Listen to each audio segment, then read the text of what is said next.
Ooh, boy, do I got a lot to talk about with all of you, including a Wizards apology, the Challenger decks, a story about my victory over Wizards of the Coast with my digital collection that will be out Monday, and spoilers for Magic 25 begin Monday. I'm sure I'll have something to say about those Monday night. I want to start first with Wizards acknowledging the complete disaster that was Iconic Masters. Now, they issued what I would call a soft apology on the website. This is something I don't think they have ever done. They released an article on Friday, of course, when they release all their bad news, or Thursday or Friday, I think it was, end of the week, kind of about what we learned, and in their opinion, why Iconic Masters failed. And again, they're not. I don't think they're that close to the actual answer, but we're going to talk about that in a second. They talked about how Modern Masters was great. Original, of course it was. Modern Masters 2 was also good. Eternal Masters was so-so. And the final Modern Masters 2017 was great. Now, in my opinion, what sold $10 booster packs, right? What Wizards says sold $10 booster packs is everyone wanting a deep and rich draft format. While that is, of course, part of it, it is not even half the reason. If I'm going to pay $30 to draft, I want value. Okay? Value. There are a lot of amazing draft formats that we can all draft for a lot less than $10 a pack. Return to Ravnica, Triple RTR, great draft experience. You can buy booster boxes in the 60s. Khans of Tarkir, great triple cons. Great draft format, way less than $10 a draft. The list goes on and on. If you are going to charge Magic players $10 a pack, they want to have a reasonable shot at getting their money back. That is the reality, in my opinion. If you disagree with me, I'd like to hear in the comment section down below. I'm not saying all Magic players want to make money opening packs. However, the ones that open a lot of packs, this is what fuels them. The pack crackers like myself don't want to pay $240 for a booster box and not have any chance at all of opening more than $240 in cards. That is something that Wizards of the Coast simply cannot, will not acknowledge, but is the reality of selling booster packs. It's less so the reality for standard sets. I think if the draft experience is good, people will draft it. Now, with $10 master sets, you have to have value. And here's what they say about Iconic Masters. We learned two very important things from our master sets. Players want more than just Modern. They want them for Commander and Legacy, Canadian Highlander, and whatever other formats they play. This is probably true. But it's true in terms of they want foil versions, they want to bling out their Commander decks, they want those high-value foil reprints, things like that, I think is the more complete answer. Frankly, we want to be able to get you these cards, and if, say, Magic the Gathering Commander badly needs a reprint, we want to be able to slide it into a master set without the concern for Modern legality. This is great, even though you have a Commander product that already can do that. Additionally, you folks say you want a deep and interesting draft format. So the two big things they say is we want deep draft and we want more than just Modern cards. Wrong. That's just wrong. Either they're being intellectually or purposely dishonest, or the reality that Wizards simply cannot acknowledge the secondary market is what we're seeing here. If you want us to pay $10 a pack, we want at least a coin flip's chance of breaking even on 3 or 4 packs. That's how you sell Magic cards. It's not that we want that we don't want good draft formats, because we do. And it's not that we don't want cards that are exclusive, that are not just exclusive to, say, Modern. But the reason people bought cases and cases and cases and cases of Modern Masters is not because the draft format was great. You're lying. It's because there are foil Tarmogoyfs in there worth $300-$400 and expensive reprints. Now, if you had done master sets every 2 years, we would not be where we are today. They have ran out of expensive chase cards. People don't really care about Jace and Tarmogoyf anymore. Although, current state, I would say they're more interesting. How many more $400 foil mythics are there to sell $250 boxes? Not that many. That is the reality as I see it for the failure of master sets. And just like with expeditions, they blew their load too early and too often, and people got bored. If you weren't doing 25 Magic releases a year, then these products would last longer. So now what, right? What are they going to do to fix it? In my opinion, a terrible decision. They're talking about, I've got some insider information on Magic 25 as well. This is very exciting for us. One of the biggest breakthroughs in Magic design when we started giving themes to all of our sets. All the way back to the beginning, Innistrad, Graveyard, Gothic Horror, Ravnica, Multicolored Guild, Zendikar was about lands and adventure. That's where they want to go. Going forward, new master sets will be about themes. Now, maybe that will be as specific as something like Merfolk or vampires, like vampires versus goblins, or more nebulous like adventure. But what we have is, I've read through the pages and pages of feedback on the set and talked to countless stores and players about iconic masters, both in person and online. I cannot stress enough that this is something I truly care about. If you weren't happy with iconic masters, on behalf of our team, I would like to apologize.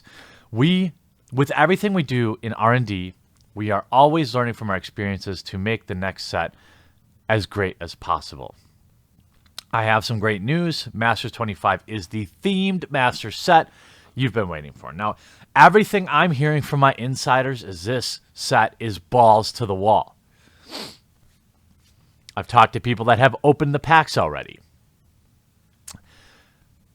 I am not suggesting you go crazy with buying it, but I am certain that it is going to be good. I've even heard rumors that they made last-second changes to increase the EV in the set, replacing lower value rares with higher value rares. But they could never acknowledge that publicly, right? They can't acknowledge the fact that we all know master sets are about attacking the secondary market and profiting from it. Something I would do in their shoes too. We already know Jace the Mind Sculptor's in the set, obviously. And his unbanning was obviously to help sell Masters 25. There are plenty of other saucy reprints inside. But I thought it was about draft. I thought it was about draft and theme.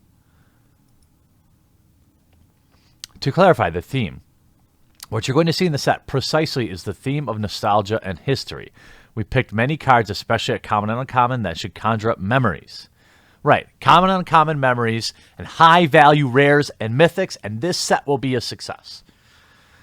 If they did a master set every 2 years, they would always be successful. There are always going to be fetch lands worth reprinting. There are always going to be cards that get spiked in Pauper, for example, that need to get reprinted. There are always cards like that that need to get reprinted. But here we go. On to... Oh, by the way, this Gavin guy, I think you're going to see more and more of Gavin, and I think he's possibly, it's my conspiracy theory that he is going to take over for Mark Rosewater, in my opinion. He's been heavily involved in the rebranding and re-release of these products. He's the guy behind Challenger decks, which was what we're going to talk about next. I combined these two things into one video because everybody's already talked about Challenger decks. But I want you to... I'm the captain now. I'm the captain now. Listen to me. I'm not shitting on Challenger decks. I think Challenger decks are great. But allow me to be a little bit of a wet blanket. I think there is a ton of value to be excited about with Challenger decks. I think the decks look fun. They're basically tier 2 or tier 1.5 level decks, which I think is as good as you could expect. Way better than what I thought they were going to be. And I think that is a big reason for a lot of the hype. People are like, holy crap, these are amazing. I was expecting them to be terrible. I also wasn't expecting so many options, which I think is also really good. I mean, we have the Hazoret aggro deck, a vehicle rush deck with including copies of Heart of Kiran. This one includes Chandra, Torch of Defiance, as well as a Hazoret. We have cards like Fatal Push in these. Challenge, Second Sun Control, also a very competitive deck. These are good, okay? The problem Challenger decks are going to have, and by the way, I entirely support this, but here's the problem I see. For those of us that don't play an FNM or don't play Standard, these appear to be a home run. A great way to get in the door and play. And I think these serve as another worse, just like them fixing the Modern Masters series, or the Masters series, I think they're trying to redouble their efforts to fix things for local game stores. Friday Night Magic is dying. Now, Grand Prix are dying. People don't want to go into the store anymore. And that, I think, is more a reflection of a cultural shift. Yes, Wizards of the Coast is doing a lot of things wrong. But I think culturally, young kids just aren't as interested in Magic the Gathering as they were when I was young. You look at the younger generation right now, they all have a tablet in their hands telling them how to be imaginative. They're not out there living in a fantasy world like a lot of us were when we were young. And these decks are great. They're going to let people come into FNM and win 1 out of 4 matches. That's what they're going to do. And that's kind of all you need. You don't want people coming in there and getting absolutely destroyed. And there's ready-to-play guides, and hopefully there'll be how-to-play guides in these decks that help younger players and newer returning players kind of master the nuances of the deck, right? Because Magic isn't just about the cards. You have to know how to play the cards. However, I think we're overlooking a lot here. Local game stores are going to get these for like $15 for 4 of them or something like that. $60 for 4. So is that right? That's about right, I think. $10 to $15 each. They're going to part these out, and they're going to blow out the singles to get their value. Your $30 Chandras are already falling. The EV on these decks are in the 50s right now, and by the time of the release, it'll be about even money. So we have to throw out this, what people don't acknowledge, the hype that people have because they think that they're just going to buy it and get all this value. These decks will be about even money at release or below it. There's also no limit on the print run as far as I've heard. Basically, there's going to be millions of these. They're going to be every Walmart, every Target, every Meijer, every local oil change and chicken restaurant. The value on these cards will tank. That does not in any way take away from the value of giving people a pre-constructed deck who maybe aren't good at deck building.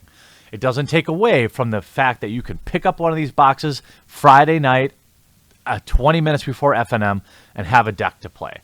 These decks will sell very well. However, all of the existing Standard players that paid $30 or $40 for their Chandras aren't going to be super pumped about them. All of the people that buy them aren't going to be super pumped about the fact that they're really, a lot of them are only good for a month or two because they have to come out late into the Standard season so that they're relevant, right? Although I might argue that Wizards of the Coast has their future leagues, so they should already know what the best decks are, and what they should be doing is knowing ahead of time what are the most competitive decks in the tier and release them at the release of, let's say, a new set. Rivals of Ixalan comes out, 4 new Challenger decks come out. Next set comes out, 4 new Challenger decks. That's what they should do. Because local game stores are going to be stuck with these damn things sitting on their shelves for years. Now, I think they could have... These will be good. They're going to sell a lot of sleeves for local game stores. Local game stores are getting them at the right price. But you can't take away from the fact that a lot of people, these are not instant Value Town, and they won't be Value Town when you buy them. They'll be even money or slightly less, but they will be convenient. But this will hurt existing Standard players. Existing Standard players, I can promise you there is a chunk of them that aren't happy about it. There will be some more purist Standard players like myself that are just happy FNM has more people at it. And that's, I guess, the section of Standard that you have to care about. But the biggest drawback with Standard as it stands right now is, and this has always been the complaint, is that cards lose their value and they rotate. Well, these are going to be an artificial, even quicker rotation for the most expensive cards in your deck, right? What we basically have is Chandra artificially rotating because these Challenger decks are going to tanker price. You're going to have expensive cards, Aether Hub, artificial rotation, right? Heart of Kiran, artificial rotation. So I still think they're a net positive, but they aren't quite the slam dunk everyone seems to be saying they will be. I still, like I said, I'm happy. I don't know that you had to kill dual decks for these. I think these would be fine existing. And I think they're going to be good to get people into FNM, and if that helps local game stores, that's what I'm happy about. So tomorrow I'm going to talk about defeating Wizards of the Coast and probably whatever new spoilers come out for Magic 25. And I hope that you enjoyed this little recap video, and I look forward to hearing what you think in the comment section down below. Thanks for watching, and I hope you enjoyed this video. If you want to be notified the next time I upload a video, make sure you subscribe and take a moment to turn on notifications. If you want to support the cause of this channel, it survives because of the amazing generosity of those that choose to back me on Maker Support. The link is in the description, and hopefully you'll consider backing today.